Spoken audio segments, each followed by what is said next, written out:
Okay, I have a bombshell from Lev Parnas. Okay, I know not all of you are fans of Lev Parnas. You don't have to be. But so far, he has not been wrong about anything yet. So, this is the latest. I want to share something I'm still confirming, still double checking with my sources, but it's too important to ignore. From what I'm hearing and from what I saw with my own eyes, that wasn't the real Vladimir Putin in Alaska. The man who stepped onto American soil, smiled for the cameras, shook Trump's hand, and rode in the limousine may have been a body double, a carefully prepared stand-in. And they've been known to do this. My contacts are adamant this possibility is real, and it would explain the tight choreography, the strange control of optics, and the way everything was staged down to the smallest detail. If true, the entire world was watching theater, not diplomacy. It would also explain why there was no questions allowed and everything was stopped so abruptly, right? And I didn't just keep this analysis here in the United States. I went live on Ukrainian television to break it down directly to the people who are living this war every day.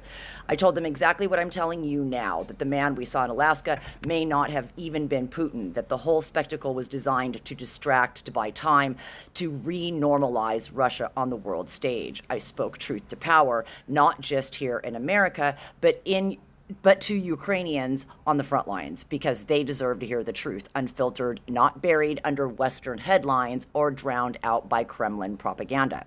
Their sovereignty, their dignity, their very survival is what's at stake, and they needed to know what really happened behind those closed doors in Alaska. And there's something else that should chill every one of you to the bone.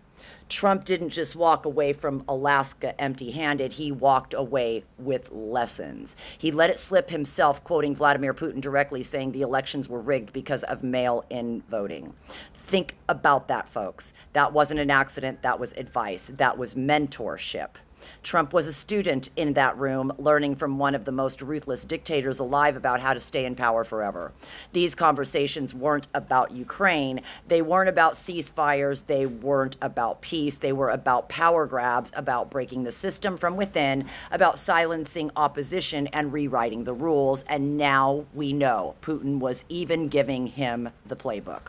This entire meeting was staged like a show. Beyond the cameras, what happened in Alaska was grave. Putin, or the man playing his role, was treated like a king. A war criminal who ordered the slaughter of tens of thousands of Ukrainians, who tore over 20,000 children from their families, was honored with a red carpet and a military flyover. Meanwhile, Zelensky has been shouted at, insulted, and left to plead for scraps. The man defending his nation was dismissed, while the man who burned it to the ground was embraced. And let me add this. I've been even compiled for you how Fox News, Trump's own propaganda arm, reported on the Alaska summit. Even they were confused. Even they couldn't spin this into a win. Their anchors called it another nothing burger, and their own analysis admitted that Putin had steamrolled Trump, walking away with the optics while giving nothing in return. Think about that. When Fox, the network that usually bends over backwards to paint Trump as the genius negotiator, throws up his hands and says, "What just happened here?" you know the performance was too obvious, too hollow, too humiliating to discuss. The media tells you nothing happened. They're wrong. A lot happened, but it wasn't what they expected, because this was never about Ukraine's sovereignty. This was about backdoor dealings, about carving the world up like real estate, about trade, mining, and financial channels reopening between Trump's America and Putin's Russia. It was about rewriting history, erasing the bodies of the bombed out schools, the stolen children, and replacing it with a handshake and a photo op. This was the opening act. What comes next will be announcement after announcement, sanctions lifted, deals unveiled, Russia reintroduced as a partner on the global stage. Ukraine will be sidelined, its dignity bartered away behind closed doors. That is why I've warned you all along. Do not mistake a handshake for peace. And now, with Zelensky summoned to Washington, the danger is clear. They will try to corner him into a deal he cannot accept.